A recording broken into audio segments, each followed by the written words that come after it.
आमको veg dishes कहले खाली पनीर एवं मशरूम कथा मन पड़े किंतु आज आम जाइथिलु गोटे मिशेलिन स्टार रेस्टोरेंट जोठी की पनीर एवं मशरूम छड़ा सब किछि यूज हबो किंतु only plant based. Hello hi नमस्कार एवं जय Jagannath welcome back to my new vlog. तो आज थिला संडे एवं मु करिली हेयर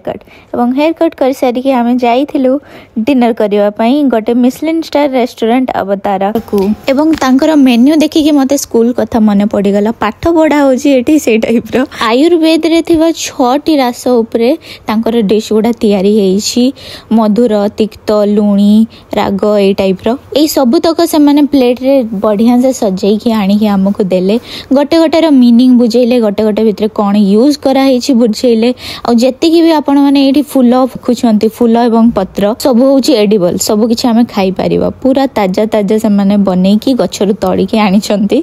पूरा सामना रे गछ थिला भी सेठी टोटल 16 डिशेस थिला सेही भितर गोटे गोटे से माने आधा घंटा पर आनी की देले तो आमे जाइथिलु 6:30 रे फेरिलु 9:30 रे पूरा ए क्लास प्रेजेंटेशन एवं क्रिएटिविटी तांकर केंति लागो